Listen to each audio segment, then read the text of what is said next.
What's going on, everybody? It's the man, the myth, the legend, the beast, and Star 16 here, and welcome to another episode of my How to Win a Championship series. Today's episode is going to be featuring the Golden State Warriors.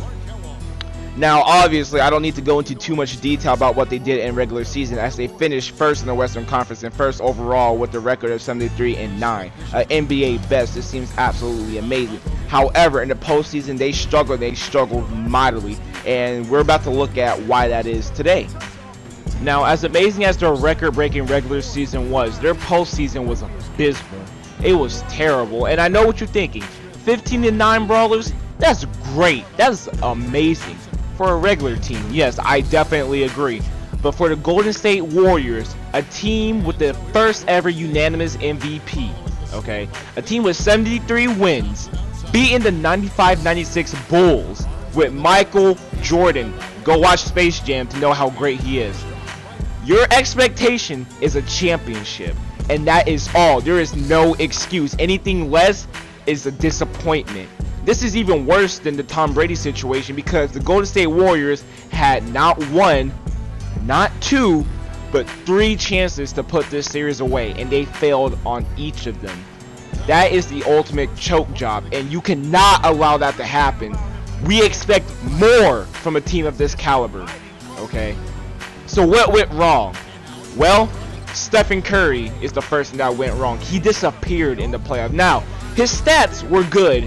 Okay, they were solid, but if you watch the games, he would disappear for a whole stretches, whole quarters. He even disappeared for a half, and you saw it. You saw it first with the Thunder. They exposed him terribly, and what I mean by that is when OKC played that tough, physical, and tall defense that disallowed Curry to shoot over the top of people, Curry almost shut down completely and became a non-factor for most of that series. And that's something, as a unanimous MVP, quote unquote, you cannot afford to do, because you are so important to your team. Granted, everybody on your team is basically great. They're basically superstars minus Bogut. But with a team like this, Curry, there is no excuse for you to be disappearing like that. Look at other people like LeBron, who when he's not scoring, he finds every possible way to get his team back into the game. Be it rebounding, be it defense, be it assisting or playmaking. He does everything he can when his shot is not falling. And Curry does not have this ability yet. He relies too much on his shooting, and that's not something that you can do as a leader of your team if you are to be considered the quote-unquote unanimous MVP. And that's the thing as well. Curry's problem kind of transitions into the whole team as well. And what I mean by that is Curry's struggles are also the team's struggles, and that's something to be said. Because if you've noticed, when the Warriors ain't hitting those threes, they become an average team at best, because of their, their reluctance to score in the paint, and their lack of a low post star or anybody, that's a low post threat. Which brings me to my next topic of free agency.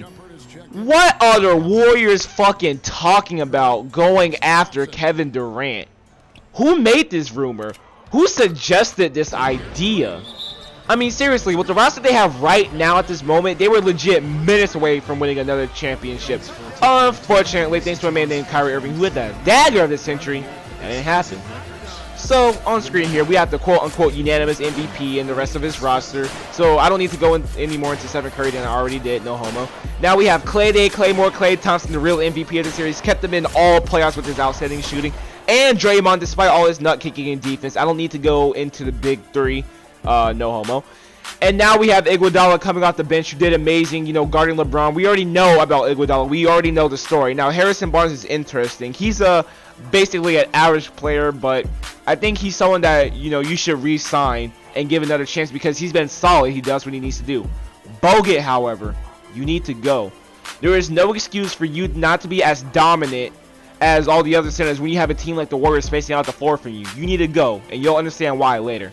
Now, we have Sean Livingston and the rest of the talented bench players, except for Ezeli, who sucks ass at free throws. But the point I'm trying to make by showing you guys this roster is that you guys don't need Kevin Durant.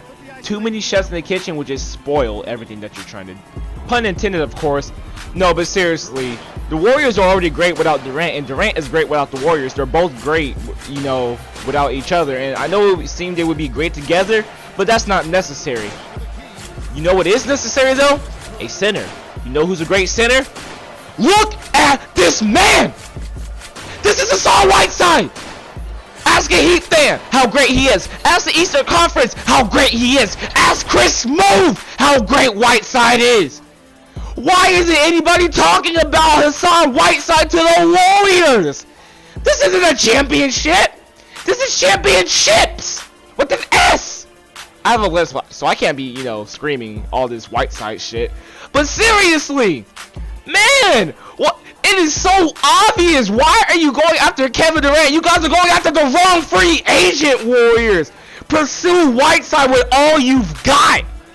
But man, I'm just saying, like, do you know how dominant it would be Whiteside on the Golden State Warriors? It'd be over. Just hand them the championship. Nah, I'm just playing.